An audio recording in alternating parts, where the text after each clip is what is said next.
권 기자의 자석을 이용한 어린이 장난감 중에서 이 자칫 잘못 삼켰을 때 심각한 문제가 될 수 있다는 발표가 나온 제품이 있다고요? 네. 이것들인가요? 네, 지금 이 화면에서 보시는 장난감들 혹시 낯이 익다 또는 나도 아이를 사줬다거나 조카네 집에서 봤다. 그렇다면 꼭 알려주시는 게 좋겠습니다. 네오디뮴이란 소재로 만든 구슬자석 장난감들인데요. 한국소비자원이 어린이들에게 각별한 주의가 필요하다. 안전 위험이 있는 제품들이라고 소비자 안전주의보를 발령했습니다. 전국의 58개 병원과 18곳의 소방서들로부터 수집한 사례들을 종합해 봤더니 2020년부터 올해 6월까지 이 네오디뮴 구슬자석 관련해서 발생한 사고가 25건이었는데요. 그중에 2건만 빼고는 모두 이 구슬자석을 삼켜서 일어난 사고였고요. 영유아, 미취학 아동들이 그중 70%를 차지했습니다. 그런데 나머지 30%도 초등학생들입니다. 초등학생 정도까지도 안전하다고 볼 수는 없다는 겁니다.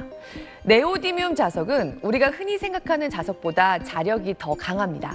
착착 잘 달라붙기 때문에 아이들이 갖고 놀면 자석 장난감 특유의 재미는 더 느낄 수도 있겠지만요. 그만큼 잘못해서 삼켰을 때 몸에는 더 치명적입니다. 위나 장애, 천공, 구멍이 뚫리는 심각한 상황도 생길 수 있고요.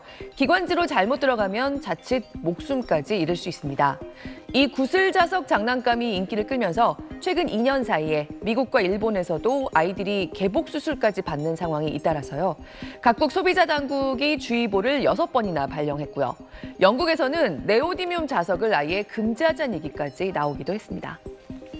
구슬이 아이들이 쉽게 삼킬 정도로 많이 작아 보이는데요. 네. 이런 것들은 그 아이들 장난감으로 팔면 안 되는 거 아닌가요? 네, 원래 그렇죠. 영유아 장난감은 부품 크기가 굉장히 중요합니다. 기준보다 작은 부속품이 있으면 안 되는데요. 그런데 온라인에서 이 구슬 자석들이 어떻게 팔리고 있는지를 봤더니 조사한 8건 중에 6건이 그러면 안 되는데 어린이용 상품인 것처럼 홍보하고 있었습니다. 그러니까 뭐 어린이 두뇌 발달에 좋다, 뭐 어린이 선물용으로 좋다 이렇게 광고하고 있더라는 겁니다. 그런데 이 구슬 자석들을 시험해 보니까 모든 제품이 나라가 36개월 미만의 아이들에게 위험할 수 있는 크기라고 지정하고 있는 크기보다 작았고요. 자력도 어린이 완구용의 안전 기준을 크게 넘었습니다. 네, 이번 경우도 어린이용으로 잘못 팔아오다가 나중에 적발이 된 거죠. 네. 부모 입장에서는 설명서까지 읽고 사도 이런 일이 또 있으니까 불안할 수밖에 없을 것 같습니다. 네, 그래서 내가 영유아 또는 초등학생 아이를 키우고 있다. 그러면 가장 안전한 제품을 확실하게 확인할 수 있는 방법 한 가지입니다.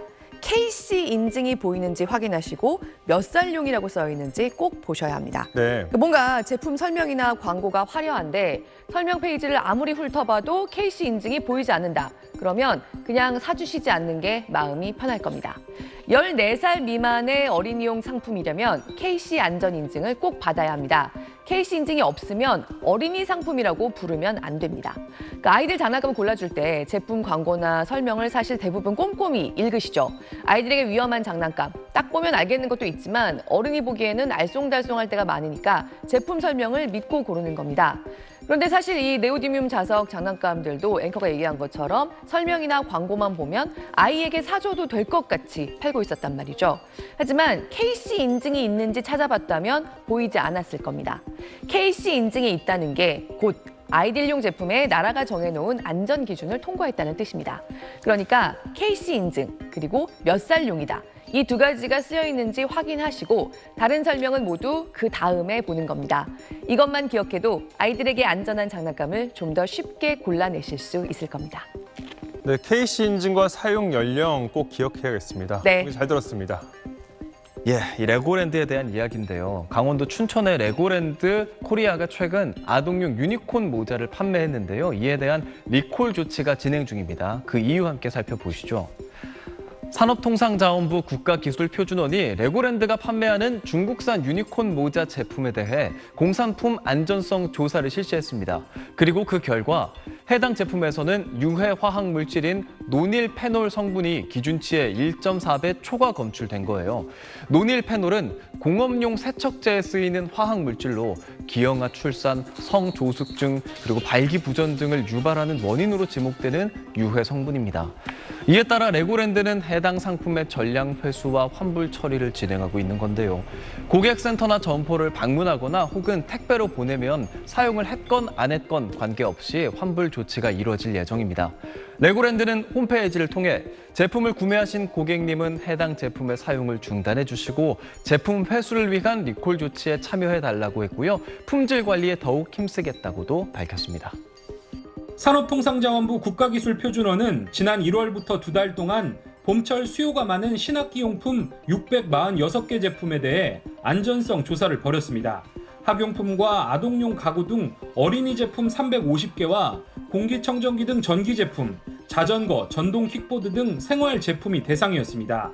조사 결과 다양한 제품에서 기준치를 초과하는 유해 화학물질이 검출됐는데 한 어린이 완구에서는 무려 기준치의 296배가 넘는 프탈레이트계 가소제가 나왔습니다.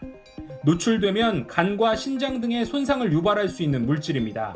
국표원은 이런 법적 안전기준을 위반한 어린이 제품 19개, 생활용품 8개, 전기용품 2개 등 모두 29개 제품을 적발했습니다. 어린이 제품의 경우엔 피부염과 신장 등에 영향을 줄 수 있는 납이나 카드뮴이 기준치를 넘게 검출된 연필, 색연필, 어린이 안경 등 제품이 포함됐고 의자와 바퀴, 책장 선반 부위에서 기준치가 넘는 프탈레이트계 가소제가 검출된 어린이 가구도 있었습니다. 국표원은 이들 29개 제품 모두 시중 유통을 차단하고 리콜 명령을 내렸습니다. 제품안전정보센터나 소비자24 홈페이지를 통해 제품 정보를 알 수 있는데 학부모들이 많이 이용하는 알림장 앱에도 리콜 정보가 공개됩니다. 국표원은 수입 어린이 제품에 대해서도 안전성 조사를 진행 중이며 그 결과는 이달 중 발표할 예정이라고 밝혔습니다. SBS 장훈경입니다.